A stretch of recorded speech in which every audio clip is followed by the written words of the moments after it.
Assalamualaikum warahmatullahi wabarakatuh. Perkenalkan, nama saya Dewi Rizky Haryono dari Program Studi Teknologi Rekayasa Logistik Angkatan 2023. Pada video kali ini saya akan membahas mengenai relevansi ekologi dengan teknologi pada bidang logistik. Relevansi teknologi keberlanjutan pada bidang logistik. Keberlanjutan lingkungan merujuk pada praktik yang meminimalkan dampak negatif kegiatan logistik terhadap lingkungan. Pentingnya keberlanjutan ini tidak hanya dalam menjaga kesehatan ekosistem, tetapi juga dalam memastikan operasi yang berkelanjutan untuk bisnis logistik, mengurangi biaya operasional jangka panjang, dan memenuhi tuntutan konsumen yang semakin sadar lingkungan. Adapun strategi dan implementasi keberlanjutan dengan inovasi teknologi pada sektor logistik, yang pertama adalah inovasi teknologi dan pengurangan emisi, di mana penggunaan teknologi ramah lingkungan seperti kendaraan listrik dan hibrid serta sistem manajemen logistik yang didukung kecerdasan buatan dapat mengurangi emisi karbon secara signifikan. Selain itu, penggunaan sistem manajemen logistik canggih dapat mengoptimalkan rute pengiriman, mengurangi jarak tempuh, dan secara efektif mengurangi jejak karbon. Yang kedua, manajemen limbah dan pemanfaatan sumber daya. Manajemen limbah yang efektif melibatkan pengurangan, daur ulang, dan penggunaan kembali limbah yang dihasilkan oleh operasi logistik. Hal ini tidak hanya mengurangi dampak lingkungan tetapi juga mengoptimalkan penggunaan sumber daya. Selanjutnya adalah data kinerja logistik di Indonesia.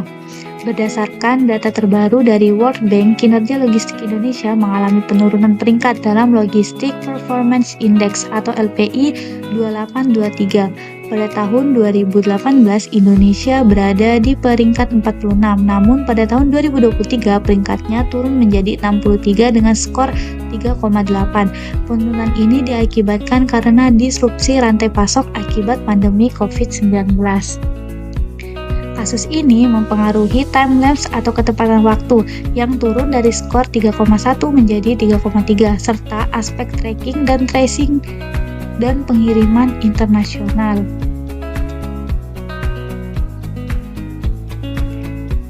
Upaya peningkatan. Meskipun menghadapi tantangan, ada upaya signifikan yang dilakukan untuk meningkatkan kinerja logistik di Indonesia. Chairman Supply Chain Indonesia atau SCI, Setia Jadi, menekankan pentingnya perencanaan terintegrasi lintas kementerian atau lembaga dan melibatkan para pemangku kepentingan, termasuk pelaku usaha. Adapun upaya-upaya peningkatannya yang pertama adalah revisi regulasi. Perpres 26/2012 tentang Cetak Biru Pengembangan Sistem Logistik Nasional atau SIS-Loknas dan pembentukan lembaga permanen bidang logistik. Yang kedua, secara realitanya beberapa perusahaan logistik truk berbasis teknologi seperti delivery ternyata sudah dari lama memanfaatkan teknologi artificial intelligence atau AI untuk mengoptimalkan rute dan meminimalisir jumlah kepadatan truk di jalan sehingga mengurangi gas emisi yang dikeluarkan secara keseluruhan.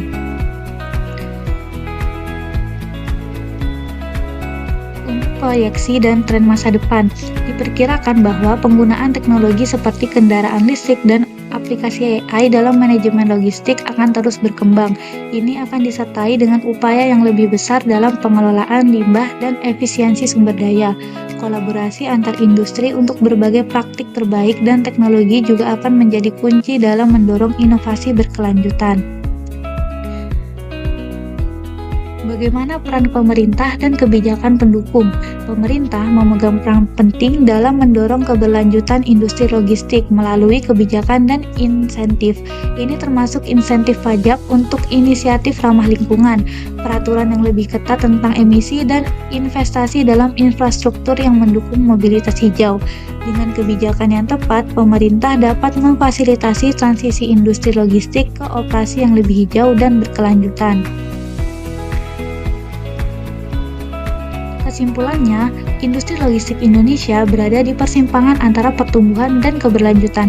Dengan teknologi yang tepat, kebijakan yang mendukung, dan kolaborasi antar sektor, industri ini dapat mengambil langkah besar menuju masa depan yang lebih hijau dan berkelanjutan, memastikan kesehatan lingkungan dan keberlanjutan ekonomi yang beriringan.